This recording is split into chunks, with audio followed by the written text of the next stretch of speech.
All right, for today's video review, we're going to be taking a look at something, a little bit different. It's still kind of Transformers content, but yeah, this time around we were taking a look at Doctor Wu Chatter. Doctor Wu is a third-party company, which this time around has brought us versions of Beastbox and Squawktalk, which were, a couple G1 cassettes that we haven't gotten any figures of by Hasbro in a very long time. And yeah, these guys are really meant to go with the, Siege slash Netflix version of Soundwave or Soundblaster. And so yeah, they're kind of in that scale. But yeah, these are pretty cute little guys. I don't generally look at a lot of third-party content on this channel because I don't have a ton of third-party Transformers. Just because, like, yeah, I get why it's all priced the way it is in terms of, like, not having official factories to make stuff and things like that. But in my opinion, third-party stuff ends up being not really worth the price that you pay for it. But with little guys like this, at least it's a bit more in my price range. But yeah, these guys look pretty all right in their little cassette modes. I mean, cassette modes. I mean, they're kind of just boxes. They don't really have too much cassette detail, like Orang here. Oh yeah, they're individually called Orang and Eagle, but Beastbox and Squawk Talk is what I'll refer to them as because that's what they are.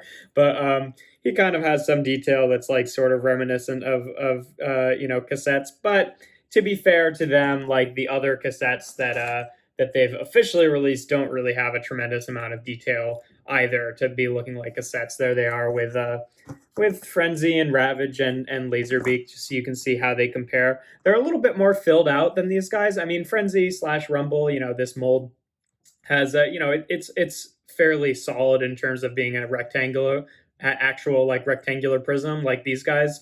But Laserbeak and Ravage have like some kind of hollow spots. Like they're a rectangle from the front, but they're not like totally solid prisms all the way through. So I think that these guys fill out the shape a little bit better. Orang here does kind of just have the face chilling back there. I think it's actually supposed to be like this, at least like that's how it was packaged. But I like all this detail and I want that to be the front of the cassette, but I don't want there to just be a face chilling out there. So I prefer that. But these guys they're all right. The set costs $25, and I don't know that they're totally worth that, but it's one of those things where it's just like it's not too unaffordable. It's just like for getting a couple like micro cassettes, it's like I don't know if it's worth that. But I really wanted these guys to go with Sound Blaster because he's got the cassette space to hold two different cassettes. So yeah, I can show them off. There they were with the cassettes. Here they are with Soundwave. Just adjust the camera here a little bit, and they of course can fit in his chest. I find that they actually fit a little bit better than a lot of the official ones.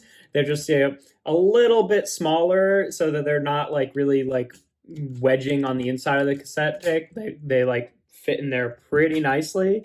They're like maybe a little bit thicker than some of them, so sometimes they have a trouble, like they don't just like pop right out, but they don't have that problem that a lot of the official ones have, where they're just like really stuck on the inside of the door and feel like they're like wedging the plastic open. So yeah, that's what they both look like in Soundwave. Of course, though, I personally got them to go with Sound Blaster because he's got the extra space here on the chest, and they both do fit in just fine. You can get them both in there, and his chest is a lot more tinted than Soundwave, so it doesn't really affect the look in robot mode when you've got them in there. But it's just kind of nice to have them together. But yeah, we saw them with the other cassettes, so I guess we'll just get on to transformation. I guess the other thing to mention is they each come with these little pair of weapons. They're really, really tiny. But the bummer about these is they don't store in the cassette modes at all, which is like, that's how the G1 cassettes did it, where they just had like additional weapons that you add on afterwards. So I get it, but like, what do I do with these when they're in their cassette modes in the in the Soundwave or Sound Blaster's chest? I don't think it's worth it to have them there just to like be sitting off to the side, especially since they're such tiny parts that are easy to lose or whatever. Like, I guess you could like, I don't know, like put them in like the cavity of Soundwave's legs or something like that for storage. But then they're going to be like rattling about on the inside of your figure or whatever. But I don't know. I guess you could put them there if you want to use them and you need a place to put them. But personally, I'm just gonna put these in a box because I don't think they need them. But transformation wise, we'll start off with Orang here, aka Beastbox. Um, First thing you want to do is I guess rotate this around if you had it that way. And then take these sections right here. They're just on hinges. They fold them down. Those will be his little gorilla legs. And then you can fold them down at the knees there a little bit. The arms here, they're on a little joint that swivels like this to bring them forward. And then you can rotate them however you want. And do that on both sides there. And then his little gorilla head here is just you fold it down and then it's on a ball joint, so you can just fold it to be right side up. And there you have Orang in his little robot mode. And yeah, he's pretty cute. I think it works pretty well as a little gorilla. The one thing that I have a complaint about him visually is just that his face is just chilling. This is the combined mode face, chilling in the back there. Articulation wise, his head is on a ball joint here, so you can get a little tilt back and forth like that. These panels, I tend to like rotate them down a little bit further just so his arms are a bit closer to the ground, but you can really kind of rotate those wherever you want. His shoulders are on ball joints here, so good range of movement. It's got a little bicep swivel, 90 degrees of bend at the elbow there, and the wrists, for whatever reason, actually do tilt down a little bit. This is not used for any single mode, so not totally sure why they do that, but they do. He's got, I guess, a waist swivel here, although I'm not sure how much use you can get out of that.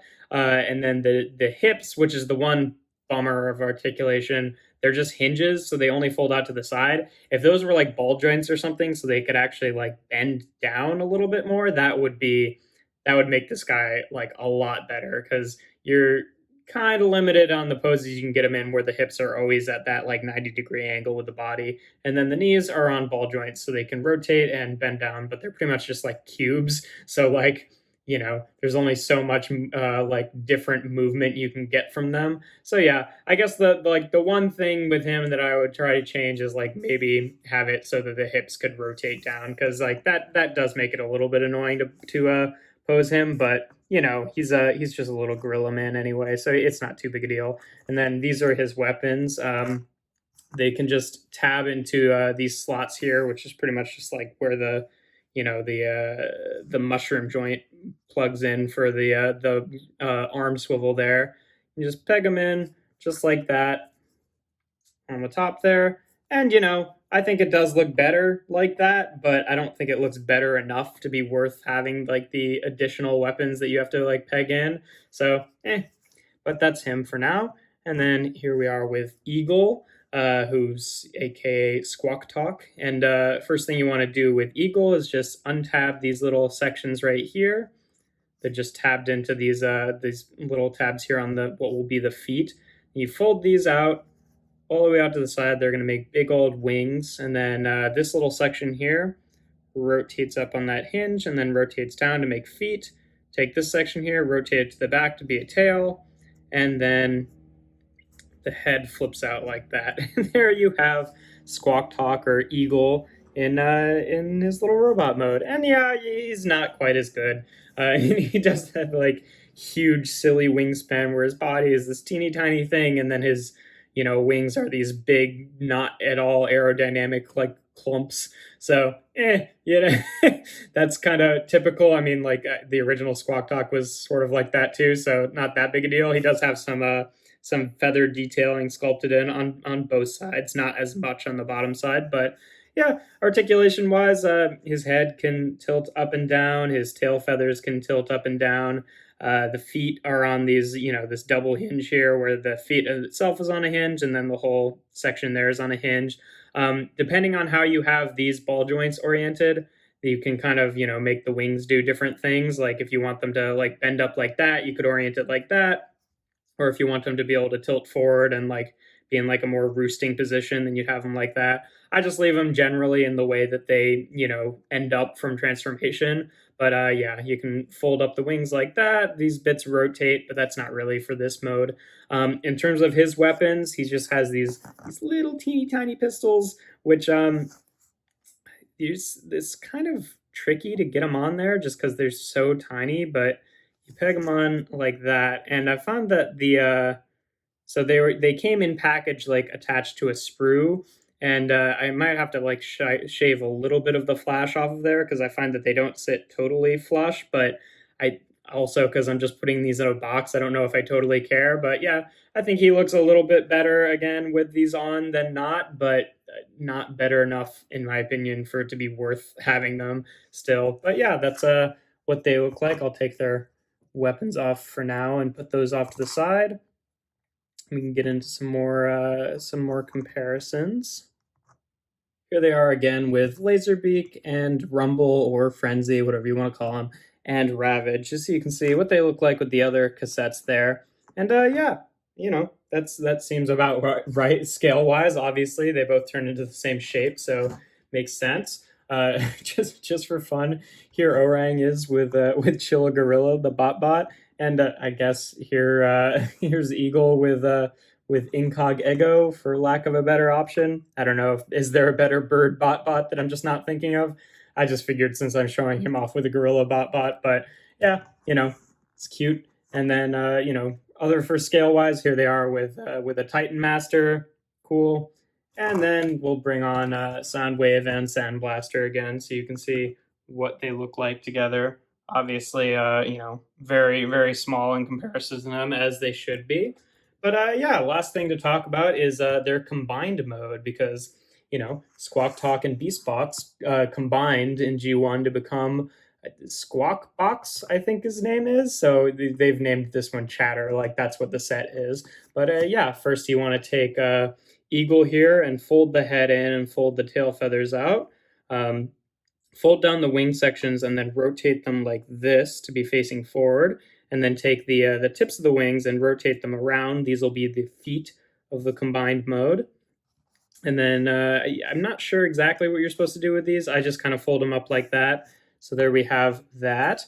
And then for Orang here, we just want to fold the head to the back there. Just straighten these out. Take the little swivel sections and put them back where they were in cassette mode. And then fold the arms down and make sure they're all oriented properly. And I think you can just leave those like this. I usually rotate these around and then fold them out this way. Not totally sure why. It just makes kind of a different shape that looks a little bit less to me like just legs sticking off the back of his head. But yeah, you don't really have a great number of options of what to do with those.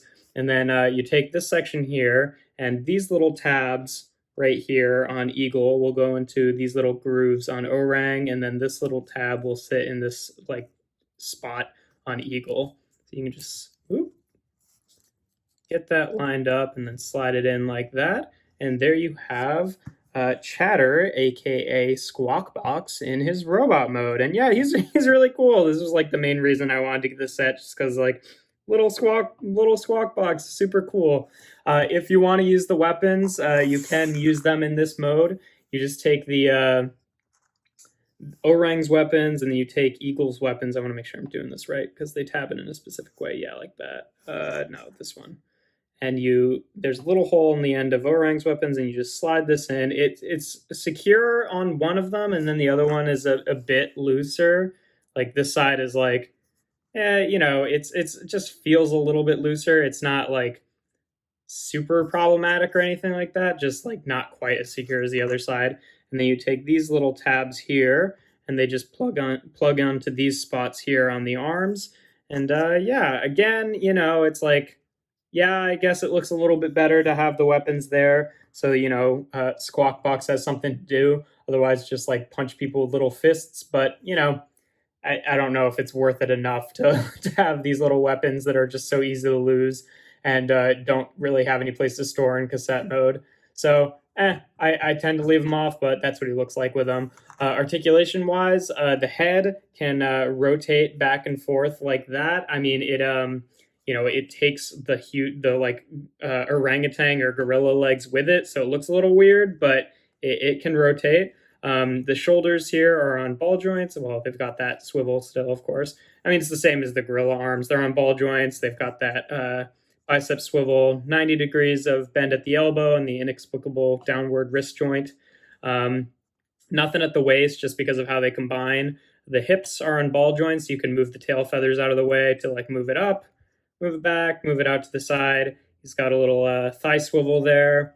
He's got a double jointed knee, which is nice. So nice range of movement there on the knee.